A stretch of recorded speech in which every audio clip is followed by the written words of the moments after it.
Tape Deck Media. Hi there, I am Kelly Zemnikas, and I am the host of a brand new podcast called Holler and Wine. I'm a stand-up comedian, I'm a documentary filmmaker, and I genuinely love talking to people. And despite the fact that I do not care for the sound of my own voice, I've got a podcast now. So please come join us. We're going to have really good conversations. We're going to talk about cocktails, and I am going to give my guests a tarot card reading because why not? So join us on Holler and Wine. Hope to see you soon. Well, it's a podcast, so it's hear you soon? That sounds weird. Ruddle me this, ruddle me that. We got the riddles that'll make you chat. Oh yeah, baseline stuff with groove is tight. Get your funk on, we're rocking tonight. One more time. Good morning, Ruddlers. Happy Thursday to you. As always, it is your faithful host, the Garden City gangster, Taylor Ruddle. I've got a little bonus episode for you today. I've got most of my podcasts planned out to the end of the year, but you know what happens? Life happens, and plans change, and I was lucky enough to get a couple of hours to spend with comedian Courtney Dawson while she was down from Auckland to do a few shows here in Christchurch. If you follow New Zealand comedy, then Courtney Dawson will be a very familiar name to you, but to those who are unfamiliar with Courtney, she has been on shows such as Have You Been Paying Attention?, Guy Montgomery's Guy Mont Spelling Bee, My Favourite Dead Person, and 7 Days. She was also on Paddy Gower Has Issues and co-hosted a show called Rags Are Riches. So that means Courtney is quite possibly the biggest guest I've had on the podcast so far, which was sick. It was my first time meeting Courtney in person. I have been aware of her for several years through the comedy circuit. I don't think she was aware of me until probably that tour I did with David Carreos. I wasn't sure how the vibes were going to be given that we'd never met before and we're meeting for the first time, but actually everything was hilarious and I had a really good time talking to Courtney. For someone who's been on all of the comedy shows on the TV, Courtney was super down to earth and answered some of my more odd questions at the end with full enthusiasm, so I very much appreciated that. Alrighty, so before we get into the interview proper, one quick plug. If you haven't already, make sure you get your tickets to my comedy taping, Panic at the Buffet, Little Andromeda Theatre, on the 26th of October at 8:30 p.m. We're going to be taping the show. It's going to be my last solo show for probably a year or two. A lot of the jokes in this one will be retired after I have recorded them, so it's your last chance to see some of the stories, like the walking behind women at night story, the lying to the cashier story, and the bit about having a unnecessarily large vocabulary. So for some reason, which is very rare for me, tickets are selling quickly. They are flying out the door. I'm about a quarter of the way there, I think, and we've got about 3 weeks to go, 2 weeks by the time this episode drops. So get your tickets at littleandromeda.co.nz. Alrighty, enough out of me. Please welcome to the show, Courtney Dawson, everybody. Hello, Courtney. Welcome to the podcast. Hello, Taylor. Thank you for having me. It's always bizarre when you start a podcast when you've kind of been chatting about stuff beforehand. So we've just got to pretend that you just got here and we're just launching the podcast. But no, it's thank you for giving up some of your time. You're down in Christchurch for a few days, and I just appreciate you taking some time out. Thank you for having me in your lovely whare. Yeah, I liked, you said before you used the word kaupapa, was it? Yes. I liked your confidence in me being able to understand what that word meant. So that meant a lot to me. So I literally last night when I was at the gig, I was like, okay, make some noise if you went to mahi today. And no one said anything. And I was like, whoa, y'all are really unemployed in Christchurch. And then the girl who came after me, she was like, do you guys know what mahi means? And everyone was like, no. Yeah. It's it's a unique place for te reo down here. Do you have a favorite word in te reo? Probably kia tere. I say that a lot to my kid. It means hurry up.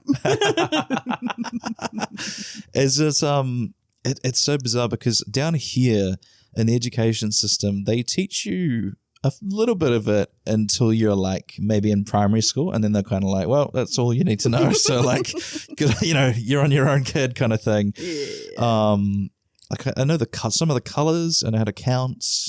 We know the national anthem. We know in Te Reo as well, but yeah, they sort of stop after that point. I think they never taught us how to do, what is it? Is it called your Pepeha? Is that your like lineage and stuff like that? Yeah. That's always interesting to me, because I've heard some controversy on like because I'm, you know, Pākehā European.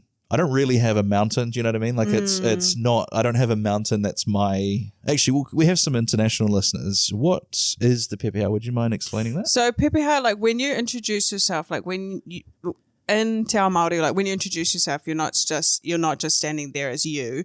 You're standing there as everyone who's come before you, where you're from. What your maunga, your mountain, your river, etc., etc. So that's why how you would introduce yourself to someone. Yeah. And I've seen some different takes on it either side, where like, you know, I think, you know, speaking geographically, our mountain here is like Aorangi, which is Mount Cook. Is that the same one? Yeah. But you know, I don't really have any like sentimental ties or anything to the mountain. It's kind of just the closest one here. So it is interesting when you get asked to do it, because you're kind of like, well, I don't know. Like, I don't really have. My mum's Pākehā, and she does a lot of work in Māori spaces. And when she was doing her pepeha, as Tauiwi was as someone who is not Māori, they talked about it, and I think what she does is like, she doesn't say like, this is my mountain. She will say like, this is a place that's special to me. So that's the way that she does it. And she says that her awa, or her river, is her a place in the Coromandel in Tapu, and that's her awa because that's where she grew up holidaying with her family, and like she has a special connection to it, but she's not claiming it as hers. Yeah, because that doesn't feel right to her. But also claiming somewhere in like Scotland that her family hasn't been to for like 80 years, no connection to it. That's not right either. So yeah, I mean, I think that's something that I'm just getting on this podcast and talking about being Māori, but no, this is great. I mean, we're in Christchurch, so I don't get to have these conversations with people very often, so it's very interesting. Oh to me. Wow, mate, come down here for the comedy and the cultural experience. I think that's something that I is really beautiful about Te Ao Māori, is that there's always discussion, and like, I don't know, like being like, why is this like this? Can we do this a different way? And like, there's this saying that like my dad always says too much hui, not enough dui. But like the hui is like, it's really important, and asking those questions. So is he kind of combining English and Maori there when he says dui? Because I'm guessing that's he's taking hui and there is no D and Te Reo Māori. No. But that's what I find fascinating, because I speak Japanese. I lived there for about 3 years, and so there's a lot of, I know Māori does this as well, where there's kind of like words that you sort of take from English and then pronounce with the vowels and the syllables like that you have available. And it always used to be bizarre when my teachers would be like, Taylor, what is the English word for, you know, and they'd say like stadiumu, and I'd be like, stadium, and then they would like all crack up laughing at it, and it's just like, oh come on, like it's the same word. My baby daddy is Tongan, and I would always like be like, okay, what's the word for mattress? Would be like whakamalu, and then I'll be like, what's the word for telephone? And be like telefoni. No, that's fascinating. I heard the other day there's I forget which country it's from, but it's the earliest ever what do you call it? Like the earliest ever instance of somebody writing a complaint to somebody else, and it was like about copper ingots that had been delivered that were like of like substandard quality. So this thing had written it was all this, you know, what kind of fool do you take me for, and all this kind of thing. And someone said that like the only reason humans invented language was so we could complain about each other. And I thought that's quite funny in today's age, because we certainly haven't stopped, have we? No, God, complain to each other, complain about each other. Mm-hmm, yeah. Favorite. I think you just mentioned your dad before. Your dad's a comedian as well, right? Yes. And is this like the family business, or did you start off at the same time? What was the kind of story I started there? like a year after him. He started doing it, and then he was like, "You should give it a go." And I was like, "Hell no, I'm never." I had no experience with stand up. Like I would watch stand up, but never ever thought that it would be something that I was into. And then I started doing it, and my dad's like a very he just loves to get really into stuff. And sometimes it is like exercise. Like he was like started exercising, and then he was like, okay, I'm starting a boot camp. And then he like ran a boot camp in Manukau in the car park like 5 o'clock in the morning, and then just started this and then he was like, okay, over it. So he was organising the boot camp for people. He was organising it. He was running it. He was like coming up with all these like harebrained schemes about.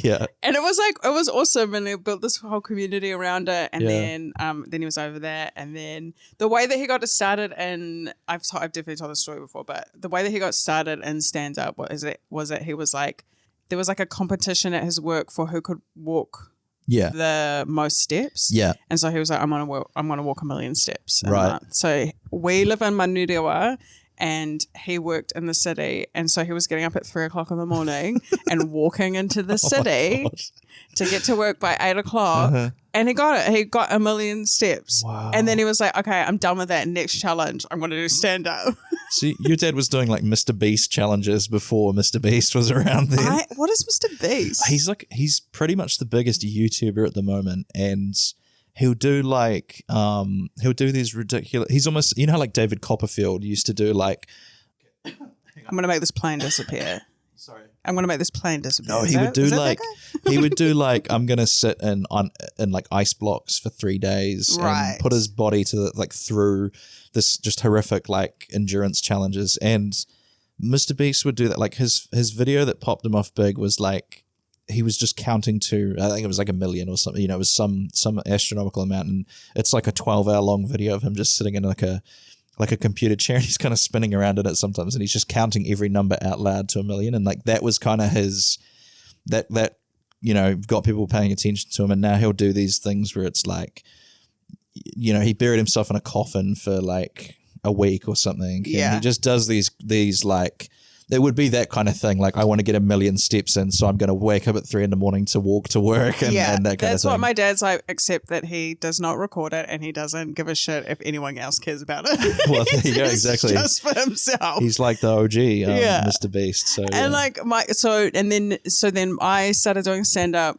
My dad still does stand up, but he also built a comedy club in. I was going to ask you about this. It's Poppies, right? Poppies, yeah. He just was like, I want to turn the garage into a comedy club. Yeah, I think we've all had that. We've all had that fantasy, but your dad's actually gone through with it. Like, that's outstanding. I can't believe that he done it because he's such an extreme dude. Well, if he made a boot camp, that makes complete sense. So, like, a comedy club would be the next thing to do. Yeah, and it's like awesome because he's like, it's for him. It's more about like community and developing like other comedians, particularly in like South Auckland, where we don't have any comedy gigs whatsoever, apart from like a little satellite one every now and then. And it's been like awesome. And we've had like Paul Douglas came in like headlined, and then like Liv McKenzie, Joe Damon left LA from doing The Laugh Factory, and his first gig back in New Zealand was a garage in Manurewa. Outstanding. That's so sick. That is really like the Kiwi DIY kind of like mindset right there. Like, I know we were making tanks in World War II, I think, that were just tractors that they put like stuff over. So I feel like that's really on brand for New Zealanders to just turn a garage. But that's the cool thing, because obviously you're in Auckland, so you've got all the biggest names like right there, and if they're willing to do it, then that's huge for the to help get people in the door. So well, that's the thing, is like, it's a mean room. That's the crazy thing about it. It actually works so well, and it's like pretty. Like, I think someone donated the carpet. Scott from the Classic had some like old chairs and was like, you can have these old chairs, and like all the sound gear and the lighting stuff has just been given to from a family friend. And like, how many people can it hold? 30. Oh yeah, that's a good number. Yeah. I was a huge fan of this show in LA. It's not around anymore, but do you know who Kumail Nanjiani is? No. He was in like I guess his main claim to fame was like he was in what the hell were they called? They were like the Immortals or something. It was one of the Marvel movies. He was one of the guys there. Him and his wife Emily, they used to run a show in LA that was in the storeroom of a comic book store, and it was that same kind of vibe as Poppy's, like donated chairs, like they had all the gear put in, and they just got like a local artist to do the posters every week, and it turned into this, underground hit. It was a few more people than 30. I think they could fit like nearly 100 in there, so it was some big shows, but I love all that stuff where it's just like making it happen, and then it all, like obviously it meshes together and works well, which is great. And that's so my favorite shit, man. Is it at your, like that's where you're living as well? It's like your house there, or That's like my family house. Oh yeah, I was gonna say, 'cause that must be interesting to like. Well, like I have like quite a big family. I'm the oldest of 5, and then we always would have some, like at least one, sometimes more, like random person staying with us, like a cousin, a uncle, a random person my mum has found on the street that needs a place to stay. So like with the last time I was living there was 12 of us there. Oh wow! So it's like we're like really used to just having like hectic weird stuff happening in the house all the time. Because I was going to say that's going to be the most random thing, is just to see people turning up at your house, like I know, and there's like a granny flat next to the garage, so like they're renting it out to someone at the moment, and they had to be like, okay, so like you're welcome to move in. Just FYI, we do have a comedy club in the garage. There will be random people coming in the house. But I read a news article that said like it's all been real, like people have been real respectful and stuff like that. So it seems like no one's misbehaving or anything, which is awesome. Nah, not at all. I mean, because that's the kaupapa of it. Like it's like this is like a community thing, like a little buzzy thing. I'm looking forward to summer because like it is quite cold, and I'm gassing this place up hard up, but I like don't love performing there because so much of my material is like about my family. I'm like, wow, I'm really just standing here mocking my dad in his own house too often, his own friends. Like this does not feel right. Yeah, I can see how that would be. You'd want to put a little more distance between I you think and the I'll material. like the balance will be I will start helping like produce the gigs a little bit more That's rather cool, than yeah. performing on it. Yeah, no, I think it's really cool. It's I hope long may it continue, right? Yeah. Until my dad gets over it. Well, yeah, that's the thing. What do you predict your dad's next endeavor's going to be? Oh God, who knows, man? He's been on the like he just started doing stand up, and then he's like Nick Money. He's been on the telly, and he's got a comedy club. I don't know what else he could do. But that's cool though. I like people that make things happen. Like it's I'm about how like I'm more than the average comedian. I make things happen, but like still compared to some people who just like have no fear of putting themselves out there, who will actually like reach out to the media and be like, yeah, I'm doing this thing, and I'm still a little bit like kind of shy and I don't really want to like force it on anyone. But yeah, so it's Do you have the word bots down here? bots. Yeah. BOTS? Yeah, BOTZ usually. I don't think so, but I'm probably the worst person to. If you explain what it means, maybe I've heard it. Okay, so bots is when you confidently do something. I think this is how because I only know the like energy of the word, but I feel like it's when you have the confidence to do something that is often wrong, Right. yeah, or just like not caring if something is wrong. Yeah. So like my dad has big bots energy where he's just like, yeah, I don't care if this is the right thing to do. I'm just going to do it. Well, I've not heard it used like that before, but I understand the energy of the word, and yeah. That's like a positive spin on it. The negative spin on it would be like, like you confidently, I don't know, what's an example of someone being like, like the people on the X Factor, they've got this massive confidence but no singing ability. They'll go in with the big like feather boa and like all that sort of thing, and then you're like, oh, I wish you were better at that because you're very likable, but just not maybe super self-aware in terms of like talent, right? Yeah, exactly. Lack of self-awareness. Oh, that's really fascinating. I've always found it interesting the slang between the North and the South Island is actually a lot more different than I expected. Like, have you heard anyone use something down here where you're like, what the hell are they saying? Not yet, but I'm sure the longer I'm here though, I will. Yeah, that's right. I'm trying to think of any examples that like only the South Island people would use, but I think Christchurch is not the place that you would hear really southern slang. It would be more places like Gore. You would probably hear something unique being dropped there. So I love going down to those places, man. That's the coolest. That's one of the coolest things about doing comedy is that I've been able to go to these like random as fuck little towns. Like I would have never gone to Gore, Yeah. you know, unless I'd gone down there for a comedy show. And I did some comedy show. I did a comedy show in Lumsden. Lumsden is not one I've heard of. Exactly. Yeah. No one has, but it's like, it's awesome. I love doing comedy shows because there's obviously like not a lot of stuff that happens down there, cultural stuff.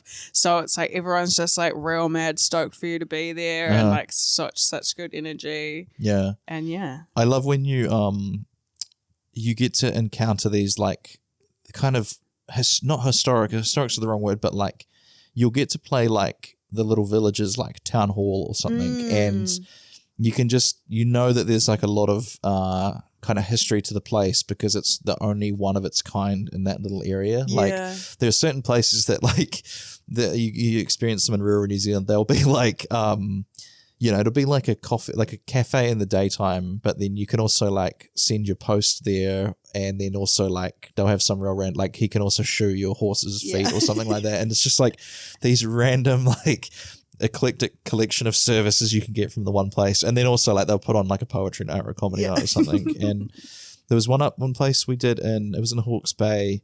I'm trying to remember the little towns. I think not Wairoa. I'm struggling to remember the town's name, but the venue was called the Saloon, and it was like I don't know exactly what their status was in terms of being allowed to sell booze, because people just brought stuff in. So I don't know whether it was a licensed venue or what, and the back room had like a big poster of Godzilla behind the stage, and the guy who was doing the tech later on in the night had a few beers and then started telling us about the aliens that he'd seen. And it was just this real interesting place, kind of in the middle of nowhere.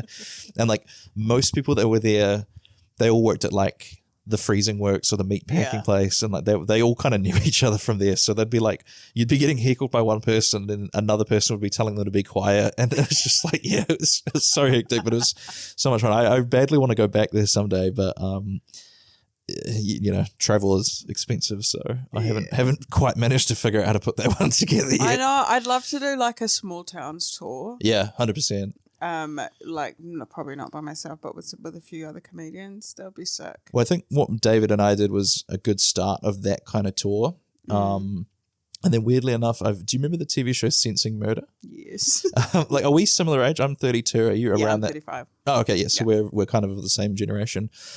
The guy from that, Calvin Cruikshank, he was like I think he was kind of like the handsome, like the sort of dishy, maybe your mum has a crush on him kind of guy from that show. And he's still touring now, doing his like medium shows. And he's actually like an awesome person to look at for like where to play around New Zealand. Cause like he played somewhere in like Alexandra, played somewhere in, like what was that one that you said that I hadn't heard of? Lumsden. Yeah, he probably did a show in Lumsden. And so Have you ever been to one of those psychic shows? No, I haven't, but it's fucking wild, dude. Because do you believe in it, or is it, do you think it's skills? I went one time because I used to work in this, I used to work in the Manukau Event Centre, and they were like, there's free tickets to, who's that lady who James Musterpick is always beefing with? Yeah, it's another one of the ones from Sensing Murder. Yes. Jane something maybe, or she's got like that, the red hair and the 90s haircut. She came and they were like, there's free tickets, and I was like, oh, whatever, I might as well go. And then went to it. First person who she talked to they like said something. She was like, all right, okay, yeah, I'm getting a sense of some energy here. Now this lady next to you, this is your mother? And he was like, that's my wife. And I was like, this is incredible. Oh my God, I love this. And she was like, oh yes, yeah. So it's just getting a bit, can I get the house lights up? I'm just finding it difficult to see. I was like, fuck, this is incredible. And then the flip side of it being like really sad, of people being like crying and stuff because she's saying their mum's there, and it's like, come on, girl. It's I'm always on the fence about how I feel about it, because on one hand, if people are getting closure from it, then like like if that's what you need, then that's what you need. But then at the same time, I do love watching the circus of when they get it wrong, and like you realize how edited those TV shows are when they cut out all of the like. They've always got these stock lines like, oh, there's a lot of spirits in the room, and like, it's like They could just like, it'd be like if a magician, like if like 90% of their tricks didn't work and they were just like, well, magic is like funny like that, isn't it? I know. They would have found the body if it was true, Yeah, I think that was the thing they never found. Probably should have rebranded it as sensing bullshit. That's right, yeah.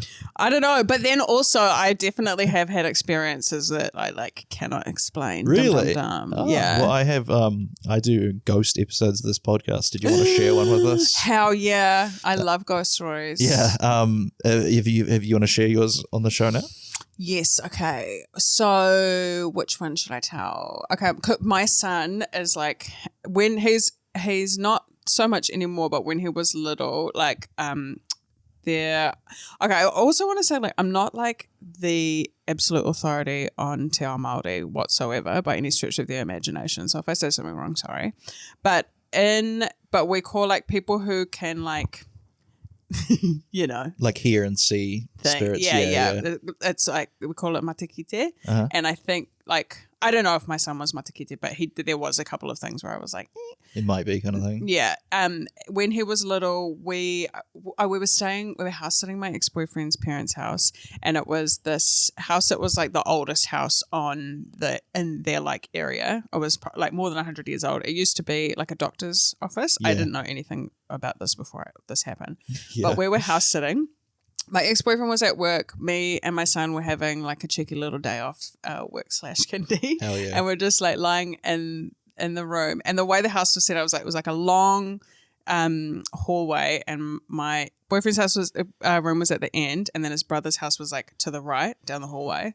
And we were lying in bed just having a little relaxing time. And then my son Ari said to me, "Oh, mummy, there's a man in the walls and he wants to hurt you, but you don't need to worry because I won't let him." And I was like, excuse me? What did you just say? And he's like, yeah, the man in the walls doesn't like you. He wants to hurt you. And I was like, okay, can you just get up and pick your bag? Because we're actually leaving now. And so I just like picked up all my shit. I was like, laters. I was like, I'm not house sitting anymore. I just kept it. Yeah. Went home, didn't think about it at all. And then like a couple of years later, we were telling ghost stories, and I said this story in front of my ex-boyfriend, and he was like, just looked so shocked. He looked sick when we were in the car. And I was like, what happened? And he was like, when we were little, me and my brother, we wouldn't go to bed unless my dad did this like little ritual where he would put them on his back and like bear crawl them to their rooms and drop them off, because we wouldn't go down the hallway by ourselves because there was a man in the walls. Oh, man. So your son and your ex-boyfriend both had the same experience, but without communicating to each other at all. And they both said man in the 20 walls. years apart. Oh, Yeah. man. That's creepy. Creepy. So like shit like that where I'm like, that's definitely something. Yeah. I don't know what it is, but like, I'm not going to fuck around with it. No, yeah. You did the right thing. Because like I listen to these ghost story podcasts where they'll be like, oh, I felt like hands walking their way up my bed at night, and then I looked over and there was nothing there. So I just went back to sleep, and you're like, what? I would have had all the lights on, like baseball bat in my hands, like it's people will apparently put up with a lot, won't they, when it comes to that? I definitely have been in some situations where I was like, I'm simply going to pretend that I don't see anything. I actually can't deal with that right now. I think the walls were bleeding when I moved in here. And yeah. But then also, when we moved into this flat a few years ago, I was like, this shit's definitely haunted. I Right. can hear like banging on the roof outside. At one point, my flatmate came out and was like, was there an earthquake last night? And I was like, no. She's like, my bed was shaking. And I was Wow. like, what the fuck? And so I like had a lady come over and do the woo woo, Yeah. fucking Burn some sage. burn some sage. They told me there's a lady spirit in there. I was like, oh, okay. And then afterwards, after living there for a while, we realized that there was this massive oak tree out the back that the acorns would drop, and it would sound like banging. Yeah. And then if someone else in the house is fucking, everyone else's bed shakes. Oh, so it's just, it wasn't like there were other people in the building, but not in your flat kind of thing. So that was It was just like in the house. So Someone like was- someone in the other rooms if they were having sex. So it wasn't even ghost. It was like Yeah. acorns and like the ghost of children not born. Like that's it. and acorns falling is loud. I was sitting in my car the other day in the parking lot of the park, and something hit the top of it, and it sounded like a gunshot. It was like so loud. So yeah, those those things fall, and apparently they're a lot denser than we think they are, or something. Okay. Yeah. When And that's gravity. yeah, the force of gravity. The that thing of like the bed shaking though was the night we had the earthquake here in Christchurch. I think not the big one, but we had one like a few months prior that it was like at 5 a.m. or something. So everyone was kind of home. There wasn't as much mayhem because the other one was at like 10 a.m. or something like that. So, and we were having a sleepover, and my flatmate now, whose place we're in, he woke up to all the shaking because there was a bunch of people kind of in the same room, and he thought it was because people were getting busy. And the first thing he said was like, "Oh, come on, guys, like, stop that or something." And then they all realized quickly, "Oh no, it's an earthquake." But yeah, that was. I know my life's in danger right now. Yeah, exactly. That was his thing. I remember I thought it was a train. It sounded like a train to me, but then, because you're coming out of sleep, whatever, and then I thought like, hang on a second, we're nowhere near a train track. Why would I be hearing a train? And then I heard a bunch of glasses in the kitchen fall over and shatter, and I went, okay, no, this is real. Like that, that like snapped me out of it, I suppose. And then it was like, okay, we're not dreaming at all. This is crazy. But bro, the earthquakes is crazy. Yeah. Where I'm staying is like near the red zone. Yep. Because I was like, we went for this walk, and I was like, oh god, this park is so gorgeous. And like, this was like a full on neighborhood, bro. Yeah. And I was like, because they've left roads and stuff in, haven't they? Like I think they're turning it into like a green. I can't remember what a green corridor. So they're just like leaving it and going to plant it out with, which I think is good. I wonder if they're eventually going to rename it to the green zone, because calling it the red zone feels a bit odd when it's just trees and stuff, doesn't it? Yeah, it is. And it's also giving like zombies, It's giving the red zone, yeah. The contamination zone, it does feel like that, doesn't it? I remember after the earthquake happened, I don't know how I got involved with this, but we did this thing with the student volunteer army where you would just turn up at the university and they'd put you onto buses, and then they would bring you out to like, it was mostly the east side of town that had this, it was called like liquefaction. I think it was like silt that came up out of the ground because it's all swampy here. And we would just basically shovel people's driveways of this stuff for like a whole day, and then just get back in the bus and then bring us back to the university. And it was like one of those things that I'm still not 100% was a real experience I had, because it was such a weird, like, the few days after that earthquake, it almost felt like society just kind of stopped for us. We were just sort of like, oh, what do we do? Like, we kind of walk around and it was weird. Such a strange experience. I feel like it was like your fellas like COVID, and then you got COVID. Yeah, it really was. But I think you have earthquakes all the time up north, don't you? I think maybe sometimes. Yeah. Wellington, Hati, but not really in Auckland. I think I've felt like one earthquake. Yeah, because the North Island is full of volcanoes, isn't it?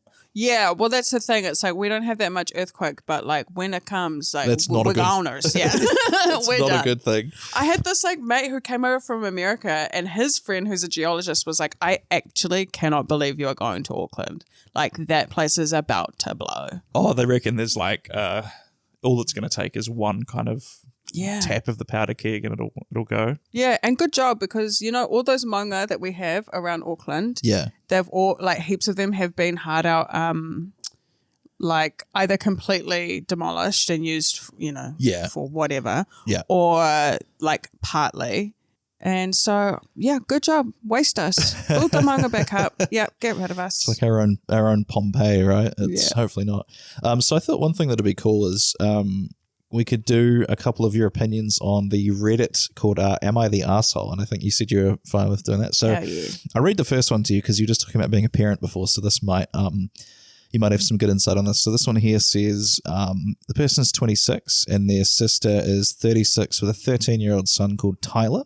Mm-hmm. It was Tyler, the name Tyler. So they got ready. I'm just sort of paraphrasing because it is a long one, but basically what happened was they left this kid Tyler like sort of unattended with some other kids, and they just hear something crash down the stairs, followed immediately by shouting. Everyone's first instinct was to rush into the room, and so we did. We saw Tyler and Brooklyn wrestling over some crutches, like the crutches that someone needs to walk on the couch. I think Brooklyn needed these crutches. Brooklyn was sitting on the couch. Tyler was standing behind the couch, so he was kind of trying to wrestle this crutch off her. Brooklyn ended up falling backwards off the couch, and she started crying, and it turns out the crash was Tyler throwing the other crutch down the stairs. And then Classic Tyler move. That's a real Tyler move, isn't it? So then they started arguing, and basically Tyler's mum said like, oh, he's just a kid, he doesn't know any better, and no one was hurt. And so the person who wrote it was kind of like saying, is 13 years old like too old to know better, or old enough to know better that you shouldn't throw someone's crutches down a flight of stairs? This one is so easy. Fuck yeah, that's old enough. Like, are you kidding me? Yeah. Like it is crack up. And like, bro, we all lose our tempers sometimes. And I think that it's not really on the kid so much that like, yeah, that is a thing that can happen. But the parent just being like, oh, he's just a kid. Like, no, bro, that kid needs to learn a motherfucking lesson. You can't just go chucking, no matter how funny it is, you can't just go chucking crutches at your, I mean, what is it, a sister or like maid or whatever? I think, yeah, cousin maybe or something like that, yeah. Yeah, I don't know. 13 is, and also like, how long 13? Like 13 in 1 month? Yeah. You know, or 13 and 11 months. Yeah. That time does make a big difference. Nah, fuck no. So he's definitely old enough to know better for that one. At least make an apology or do something to poor Brooklyn. Also, fuck Aussie kid Brooklyn. Oh my God, I hate the names in this. It is. Sorry if anyone's got those names. Yeah, Tyler and Brooklyn, those are pretty red flag names, aren't they, for kids? Yeah. I think the other red flag for name for kids is Connor. Oh, yeah. Yeah. There's no it's setting them up for a life of. They're always insane. Right. Yeah. No offense, Connor's out there. I'm sure there is a nice Connor. I know. I'm trying to think if I know a co-worker of my flatmates who's a good lad. I think does the number of N's in Connor change whether or not? I think it's CONNOR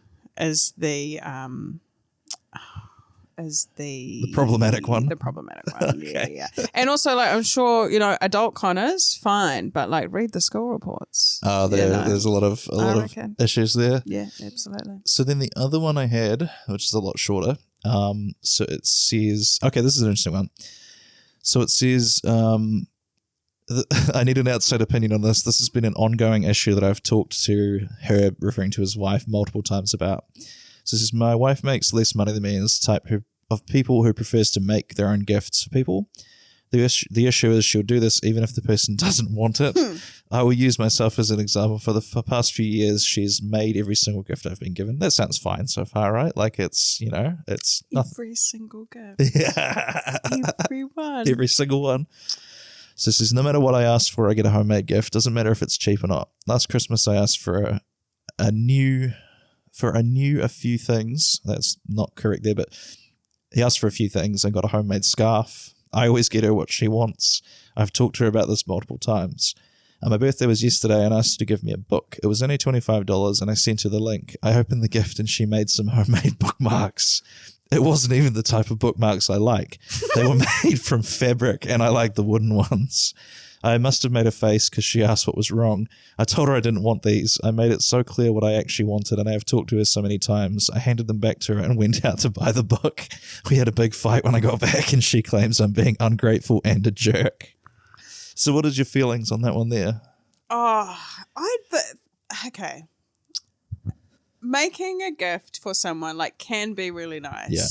If you're good at fucking making stuff. I don't want your macaroni cheese, your macaroni frame, I don't want any of that because I will immediately throw it out. Right, yeah. I'll just get rid of it straight away. You're pragmatic in that sense. How long have they been together?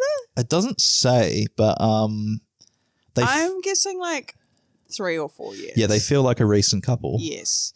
I reckon 3 or 4 years. If you've spoken to someone about it, yeah. and I would honestly be like, I don't just take it. I don't want it. Yeah. And after 3 or 4 years, I did. Okay, are we allowed to talk about drugs on here? Yeah, why not? Okay.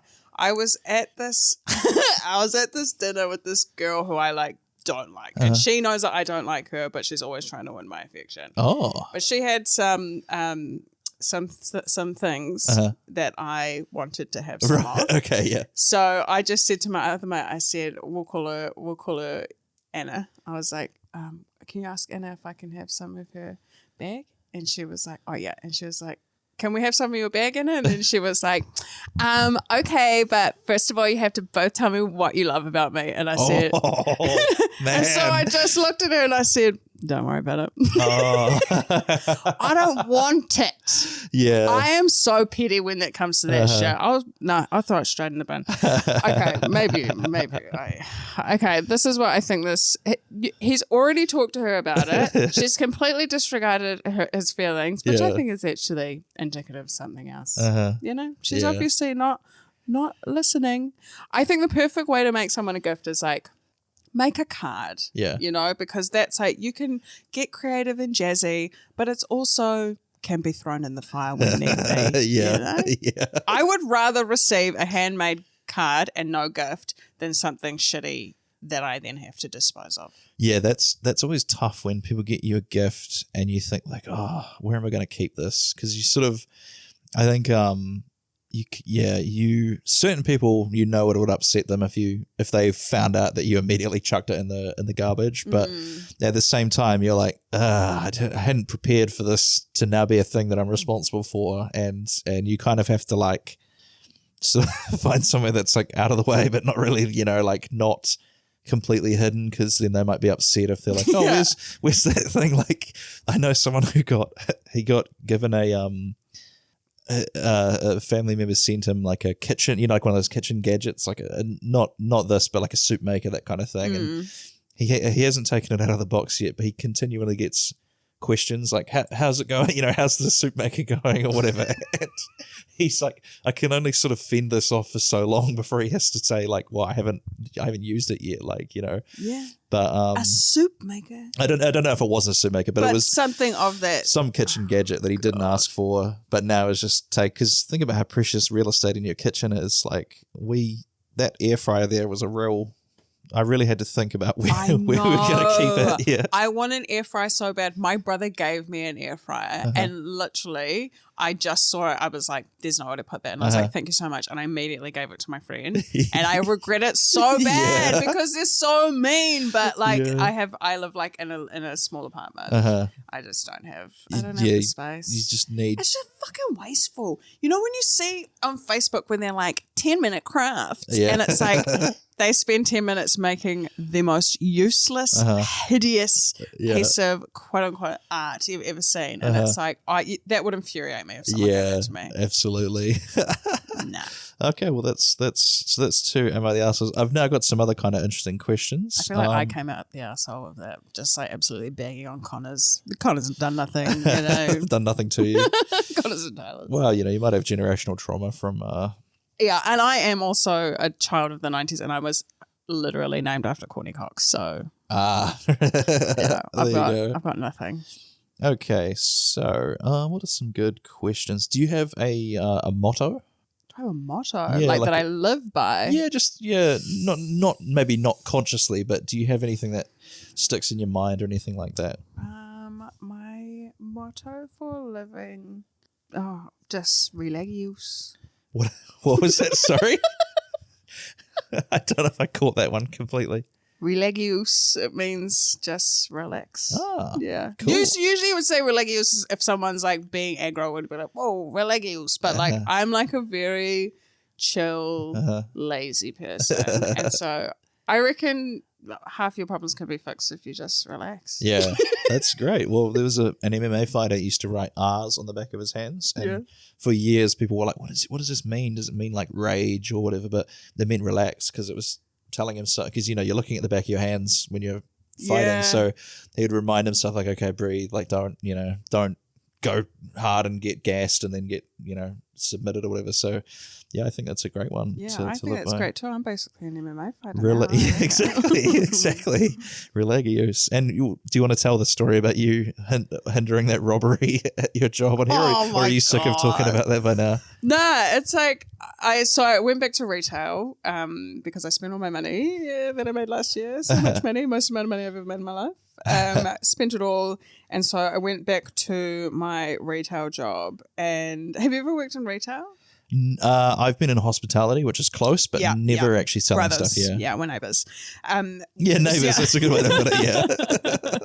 Yeah. And yeah, I'm not like a super observant person, especially if I'm like focusing on a task. So I was like focusing on like detagging all these clothes, and my 2IC came up to me and she was like, "Oh no, that lady's just walking out." And I looked up the top of the stairs, and there was this lady standing there, and she just had her arms full of shit. Like she had like a different hat on than she walked in the shop. Right. This like massive bag of stuff was there, and she was just like, "Thank you, bye," and left. And then everyone was just looking at her, and I was like, "Get the fuck out of my way, man! I'm chasing this bitch." So I chased her up to the top of the thing, and like this is so embarrassing. Whenever I like stop, like shoplifter, I'm still in customer service mode to a degree, so I always say excuse me. Yeah. So I'm like running down the road being like, "Excuse me, Yeah. excuse me, you can't just say that." And she was like, fuck off, you fucking ugly bitch. And she got in the car, but she was so dumb, she put the stuff in the back seat and then got in the front. So my brain was just like, well, now I'm going to open the door of this moving car. Like, that's what I'm going to do now. So I just popped it open, yanked it out, and like, she definitely got away with some stuff. But I was just like, I was not having it, man. I used to be quite a bad, like rumbucks in the club kind of a girly. Like I used to fight a lot when I was there. Oh my God, so bad. This is this thing that the secret about women that I think that people don't really understand is when you're in like between 18 and 22 are just filled with just like a really intense rage. Really? Yeah. I don't know what it is, but like I was so angry. Me and my friends were just so angry. Really? And yeah, so we all, I mean, obviously not all women, but you know, that's the experience that I've like talked about with like quite a few different women. And so we would just go to the club and just have fights with other angry women. Really? Yeah. And so like I have this like fight lizard brain, which is like as soon as like there's like a tense situation, the two things that I either go is either like completely stand back and like try and break it up. That's what I usually do now that I'm old. But yeah, when that lady shoplifted, my old 20-year-old brain just like kicked in. I would have fought her on the street. Wow. And that's not good. I don't think you should do that. It's honorable, I think. You know, you can't go around stealing stuff. I think it's unequivocal. We could say it's not okay. Well, that's the thing. Like, I don't mind a bit of stealing. Right. Well, I suppose it depends. Like, I'm just gonna see how long we've done. 46. Okay, maybe a couple more questions, and then we'll wrap it. Because you've got I think children to kind of collect later on. You said, right, not yours, but which sounds real sinister now that I think about it. I'm gonna go pick up some kids later on. School's getting out soon. Okay, what would be a good one? Let's say, do you have a sick day ritual when you get sick? Sick day ritual. I love a sick day, first of all. I was just talking about this with my mate. Like, I could stay in bed forever. But I don't know if I have like a real ritual. I do love to feel sorry for myself first and foremost. And you've got a good excuse to when you're sick, right? Yeah, absolutely. And if I'm like real sick, like I need my mum. Like I'm 35 years old. I don't give a fuck. I'll call my mum and tell my mum because come over. Yeah, come over and help me. And what I do, because I don't have a partner and potentially never will, this sounds real sinister, potentially. It's like Black Widow because I killed the last three, or like I like me and my flatmate. She's like my flatmate and my colleague and my best friend. Yeah. We make sure we really look after each other when we're sick. So like when she's sick, I'll like go in and like make her bed and clean her room and stuff because there's nothing worse than being a pig while you also feel like shit. So hopefully that will come back to me in the future. You've not had a sick day while she was well yet? Yeah, she does, and she comes in. She's a great cook. I'm not the cook. I'm the cleaner of the party, and she's the cook. So she makes me cry, and yeah. Oh, fantastic. Okay, what else have we got? Do you have you're familiar with the concept of a struggle meal? Like, when your pay is like the next week and you've got a few days left and you've only got a few dollars in your bank account, do you have like a favorite one that you'll still have when, even if you're doing well financially, like you still think like, man, I could go for like a 2-minute noodle sandwich or, that kind of vibe? Do you have anything like that?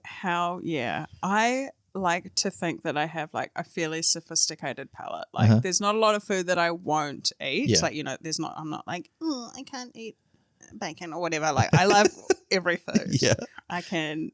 But my favorite food, I would say, how there's like the pyramid of things that you should eat. Yeah. My pyramid, the bottom is butter. Yeah. Just straight up butter. Yeah. Like I fucking love butter. Yeah. And then it's rice and then it's crackers. Okay, this is my favorite struggle meal. Yeah. Do you know Cruskits? Yeah, of course. Cruskits and butter. Oh, yeah, okay. I'll have about 6 of those. And then, and also, let's be honest, I'm usually blazed when this happens. Yeah, and I then can imagine that helps. Then I might go Crusket, butter, bit of cheese. Yeah. Yeah. But if I'm like, okay, I'm saving money and I'm still trying to like get my nutrients, then it will be Crusket, mayo, and tuna mixed together with a bit of onion. Wow, shit, okay. Butter, and then Yeah. and then maybe a bit of spring onion, Yeah. or a bit of pepper. Do you do the sprinkle over the top? Of course. I was gonna say, And that makes me feel like I'm eating what I want to eat, and I'm not a piece of shit. yeah. It's funny how I was thinking about food the other day. Like, if you think about like tacos or burritos or something like that, the amount of heavy lifting that like carbs do to getting us to eat other foods is like, the Crusket there is a great vessel for like a lot of different things. That it's like a capsule wardrobe, It's like you can start, you build from Cruskets and go up. It's like the same thing. Tortillas are great. You can do a lot of things with them. Sandwiches. It's all, I don't know. I just noticed that. I thought, wow, we really like are just putting stuff inside carbs and then that's like our food. Yeah. And I've got the cheat code, bro. Just do the carbs. Yeah. Yeah, exactly. Well, when you were saying butter, rice, and Cruskets, I was like, yep, same. Like the rice is tremendous. Big fan of rice. Rice. Oh, I love to just cook a rice in a butter and put some cheese on it. Yeah. Yum. Yeah. It's okay, great. You understood the assignment there, as they say. Left to my own devices, I would only eat white and yellow food. Like that's it. That's Mac and cheese. It's great to think about that in terms of colours. Like everything you want to eat is white or yellow. White or yellow. And I'm like, I love mac and cheese. That's not mac and cheese. That's just boiled pasta with cheese melted into it. Yeah. And that'll do. Well, because if you don't do the roux, I do that as well. Mac and cheese is so fucking expensive to make now because mac and cheese is only really mac and cheese if you use like 3 cheeses. Yeah. Yeah. So, no, we're having deconstructed. Yeah. Deconstructed mac and cheese. Yeah, exactly. Pasta and cheese. With a glass of milk on the side. Because that is another, white and yellow food. Yeah. I think there was a great it was a TikTok that someone sent me the other day, and it was a woman saying her boyfriend's away for the weekend. She's like, oh, you know what that means? And she's like reaching for like a wine bottle or something, and then it just cuts to her cooking pasta, and she's like, pasta with no protein content. And I just thought, I relate to that pretty hard too, to be honest. Well, you can eat so much more of it that way. Yeah, that's true. Yeah. Okay, let's do one more, and then we will let you get back to your week. Here's one. Is there a food from? We kind of just did a food one. Let's see what you say to this. Is there a food from history that you'd like to go back in time and try? Yes, what is there it? Is. So I really love history, and I really love seafood. And when I was in an op shop, I picked up this book called the Molluscular. I don't know how to say this word. Molluscular History of New York City. Oh. And did you know that in New York there used to be huge oyster beds? You know what people say, like the big oyster? Yeah. Because they used to have these massive, expansive oyster beds. Right. And there was like some like visiting governor from another place described an oyster, eating a New York oyster, like eating a baby. That's how big they were, like size of your palm. So not palm, your whole hand. Whoa. And in this book, because it talks about all of the history of like, it used to be poor people's food because you could just go out and get it. Yeah. And then they would use the shells, like burn the shells for like the lime content or some shit. Yeah. And they have all of these like crazy old oyster recipes. Wow. And one of them is an oyster pie. and it has all these ingredients that I've never heard of, and there's measurements that make absolutely no sense, not even in America, modern day America. And I would love to try one of those oyster pies. That sounds awesome. Because I know, is it like Jersey or something? They do that chowder is still quite big there. But yeah, so that's, did it say what happened to the oyster beds? Did they just overfish them? They just overfished them and polluted the river, and it's all fucked up now. But yeah. That's fascinating. That's what I love about that question is everybody's had a different answer to it. Like, and it's always really surprises me. And like, it almost feels like a pub quiz trivia thing where it's just that one thing that you saw or read ages ago and it's stuck in your mind and you're like, I don't know when this is going to come out again, but like, boom, here it is. But here it is. I know. I was surprised how quickly that just popped into my head because I've never ever thought about that question ever. Oh, brilliant. So yeah, oyster pie, baby. Yeah. I've got the recipe, so now I just have to go back in time to get some of these ingredients. Yeah, that's the devastating part is that you can't get, it's a thing that's not, it'd be like if you had like a dodo recipe or something, right? You physically cannot get the ingredient that you need. That sucks. But yeah, so that's I think basically going to wrap it up. You not that you need my social media push. I think you've got many more followers than I have. But where can people find you on social media if they want to check out what you're up to? They can find me they can find me at C Dawsocks, which is C for Courtney, DAW for Dawson, SO, and then XX. Which I made that Instagram handle long before I did comedy, and you never anticipated being like famous when you made it. Yeah. No, and now that's what it is, and that's also now my nickname. People call me Sea Socks, or Dawsocks. Yeah. So yeah, you can find me there. Do you have TV? They can see you on stuff like 7 Days and. What is our other thing that we do here? What are the TV shows? I don't know. Sometimes I just get random TV gigs. Yeah. But I don't know. Yeah, Google me. I really want to one day be able to say that to someone who's being an asshole and just Google be me. Like, Google me. Yeah. In a not pretentious way that's like completely okay. Yeah. I would that love you would to actually say it would that. actually have like, yeah.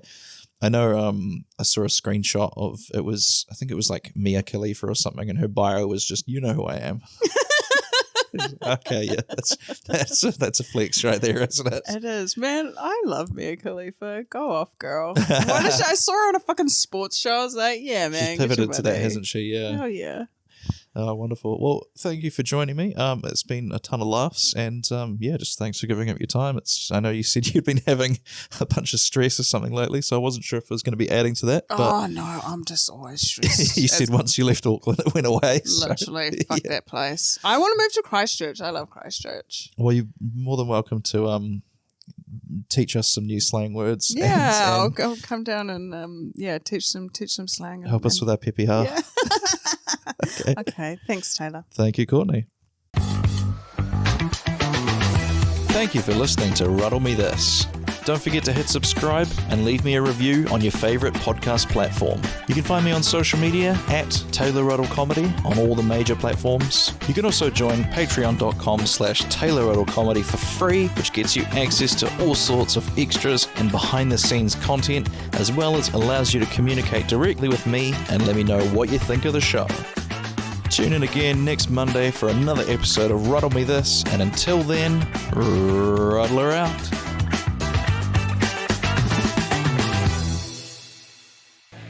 Hey Ramblers, I'm going to be recording my second ever full-length comedy special, Taylor Ruddle, Panic at the Buffet, on the 26th of October. It's a Saturday from 8:30, and I would absolutely love it if you could be there. In Panic at the Buffet, I explore 5 different experiences from my life where I started overthinking, panicked, and then did something that I regretted at the time, but make for entertaining stories in hindsight. Some of the experiences in question include buying clothes as a plus-size man, trying to spell my name over the phone, a little white lie to a cashier that got out of hand, trying not to frighten women on the street at nighttime, and of course, the buffet.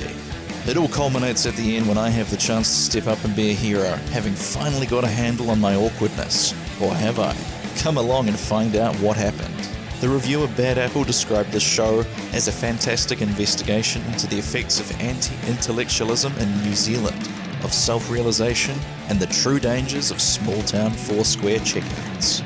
I was nominated for the Best Comic at the 2023 Nelson Fringe Festival, and I won the New Zealand Comedy Guild Breakout Comedian of the South Island 2023. So it's gonna be a really funny show. There's some early bird tickets available for $15, but general admission is $20. You can get those from littleandromeda.co.nz.